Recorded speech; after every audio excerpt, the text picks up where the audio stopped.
Assalamualaikum warahmatullahi wabarakatuh. Waalaikumsalam warahmatullahi wabarakatuh. Kita bersama-sama membuka pelajaran hari ini dulu dengan membuka dengan basmalah.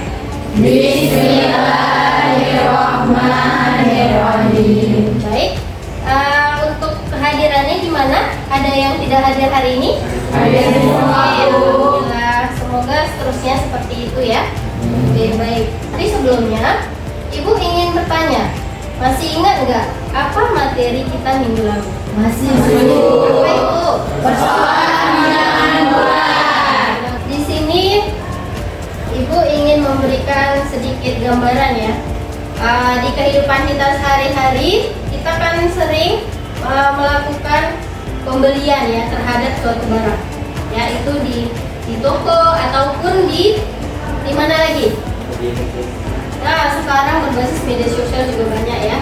Nah, jadi kalau terkait transportasi memang lebih ke yang di toko ataupun di supermarket gitu ya. Jadi setiap adanya proses mau penjualan ke konsumen itu biasanya ada proses transportasi pemindahan. Kan yang di toko itu tidak diproduksi sendiri, itu pasti membutuhkan sumber.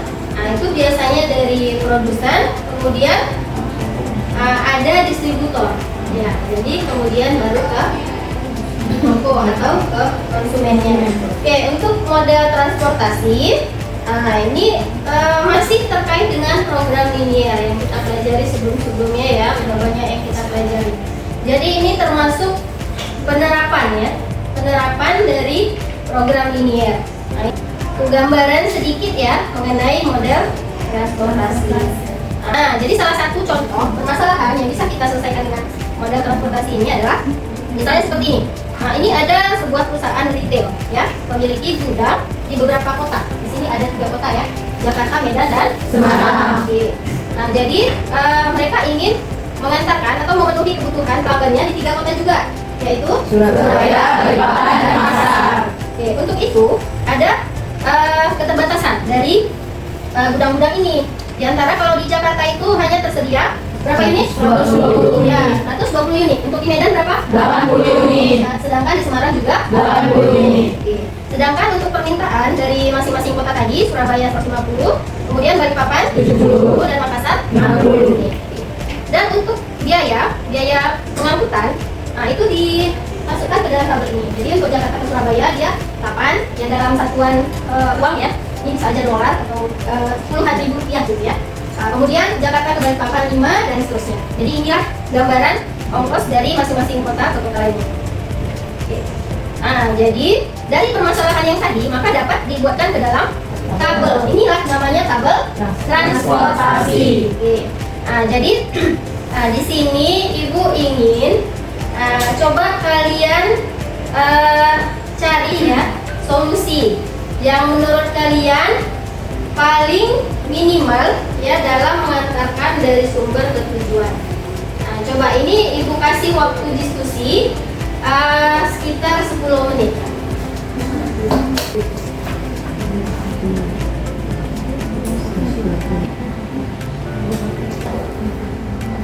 Waktunya sudah habis ya. Coba kelompok berapa yang sudah selesai dan ingin memberikan komentarnya, silakan. Ya, oke, silakan kelompok 4. Dari hasil diskusi yang kami dapat, berarti sumber Jakarta ke Surabaya itu 120. Oke, dari Medan ke Surabaya sebanyak 30, dari Medan ke Balikpapan 50, dari Semarang ke Balikpapan 20, dan Semarang ke Makassar 60. Oke, coba ya kita lihat untuk Jakarta ke Surabaya tadi berapa? 120. Coba kita lihat memenuhi gak untuk ke supply? Memenuhi. Untuk ke demandnya? Memenuhi. Ya, tidak lebih ya? Iya. Oke, kemudian selanjutnya tadi Medan Surabaya sebanyak 30. Oke, 30. Tadi sudah terpakai berapa? 120. Berarti di sini 30 boleh ya? Oke, masih memenuhi. Untuk ke sana memenuhi? Ke supply yang Medan?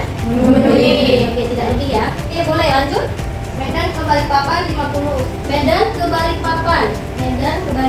Oke, tadi belum ada ya? Oke, 50. di sini tadi sudah ya? Iya, Bu. Oke, 50. Berarti masih memenuhi? Masih. Ke bawahnya gimana? Masih? Oke, selanjutnya. Semarang ke Makassar 60. Semarang ke Makassar 60. Oke, pas memenuhi ya? Oke, berarti kelompok 4 sudah cukup baik ya jawabannya ya, semuanya memenuhi. Ya, berikan dulu tepuk tangan untuk kelompok 4. Ada satu kelompok lagi yang memberikan pendapatnya? Oke, boleh. Kelompok berapa nih? 2? Kelompok 2 ya? Oke, silakan. Dari hasil hitung kelompok kami, Jakarta ke Surabaya 120, Medan ke Balikpapan 80, Semarang ke Makassar 80. Oke, coba kita lihat. Untuk Jakarta ke Surabaya tadi 20 ya? Oke, itu masih memenuhi ya. Selanjutnya Medan ke Balikpapan berapa? 80. Apakah itu memenuhi? Ke sana memenuhi ya? Ke bawah ternyata? Melebihi. Ya, melebihi. Itu tidak boleh ya. Untuk yang satu lagi, Semarang ke Makassar Semarang ke Makassar 80. Apakah boleh? Tidak juga. Kenapa? Karena melebihi. Jadi yang bawahnya tidak Melebihi. Tapi mereka udah usaha ya, berikan dulu tepuk tangan. Jadi dari dua kelompok tadi sudah dapat gambaran ya, bagaimana cara memasukkan banyak unit yang ingin dikirimkan ya, supaya hasilnya nanti minimum. Nah, tapi itu belum jawaban yang paling benar ya. Kita harus cek lagi. Jadi inilah gunanya. Nanti kita menggunakan beberapa metode yang north west corner. Jadi kalau dalam bahasa Indonesia kira-kira artinya apa ini? Iya, sudut barat laut. Kalau sudut barat laut itu berada di mana? Masih ingat mata angin? Kalau di ruangan ini di mana? Di sudut-sudut itu ya. Oke. Jadi dia selalu bergerak dari sudut kanan, bukan sudut kanan, bukan sudut kanan, tapi sudut kiri. Kalau tujuh, karena ibu menghadap ke sana. Ya, ya. Jadi dari kiri. Nah, jadi kalau misalnya di sini tahap-tahapannya adalah mulai pada pojok barat laut atau pojok kiri atas, alokasikan sebanyak mungkin ya pada selnya. Selnya itu diberikan lambang X11. Ya, X11 artinya sel pada baris 1 kolom 1. Nah, sudah pernah belajar matriks kan? Sudah. Sekarang masuk ke Diskos. diskos ini artinya apa ya? Dari pagi. Biaya? Akhir. Biaya terkecil ya. Kalau las baru terakhir. Ini list ya, list cost. Kalau las baru yang terakhir. Nah, kalau di sini, kalau tadi northwest corner itu dimulai dari pojok kiri atas. Kalau yang ini tidak dari pojok, tapi dari ongkos ya terkecil. Nah, namanya juga udah metode biaya terkecil ya kan. Sekarang yang satu lagi, ini nanti boleh kalian baca di buku ya. Oke, sebelum kita lakukan mengakhiri ya pertemuan kita hari ini, Ibu ingin kalian ya menanyakan apa sih kira-kira hal-hal yang kalian kurang paham gitu dari pembelajaran kita hari ini. Ada yang mau bertanya? Oke, silakan. Ibu, apakah ketiga metode tersebut digunakan pada setiap persoalan konsultasi? Oke, bagus sekali pertanyaannya ya. Jadi begini, ini kan 3 metode ini adalah untuk menentukan solusi awal. Nah, jadi metode ini biasanya dipilih salah satu. Jadi tidak ketiga metode ini kita gunakan dalam satu permasalahan. Nah, jadi tergantung kita mau yang mana. Kan tadi udah ada kelebihan dan kekurangan masing-masing ya. Kalau kita mau mudah di awal, tapi di akhir agak panjang, maka boleh memilih metode NWC. Nah, kalau misalnya kita yang tengah-tengah, awalnya sedang, kemudian pengerjaan akhirnya juga tidak terlalu sulit, boleh memilih yang LC. Nah, sedangkan kalau yang terakhir itu awalnya yang agak sulit, tapi di akhir sudah mudah, iterasinya sedikit dalam menghasilkan hasil yang optimal seperti itu. Nah, jadi dari pembelajaran hari ini kita bisa lihat ya ada perbedaan dari 3 metode dan masing-masing punya kelebihan dan kekurangan. Ini mungkin bisa kita apa ya namanya, kita serap ya dalam kehidupan kita sehari-hari. Nah, jadi segala sesuatu itu, baik itu dari kita maupun yang lain, itu pasti ada kelebihan dan kekurangan. Jadi yang harus kita kita tanamkan ya dalam diri kita. Walaupun ada perbedaan, ya ada perbedaan, masing-masing ada kelemahan, masing-masing ada kelebihan, maka tidak serta-merta itu membuat kita menjadi terpecah belah. Jadi tetap harus bersatu, ya bersatu teguh, bercerai bersatu. Oke, sesuai dengan filosofi tersebut. Jadi kita tidak boleh saling apa?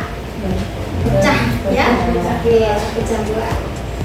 Oke, jadi nanti untuk pertemuan hari ini sudah. Nanti silahkan kalian untuk latihan ya. Untuk latihan ini adalah tugas individu.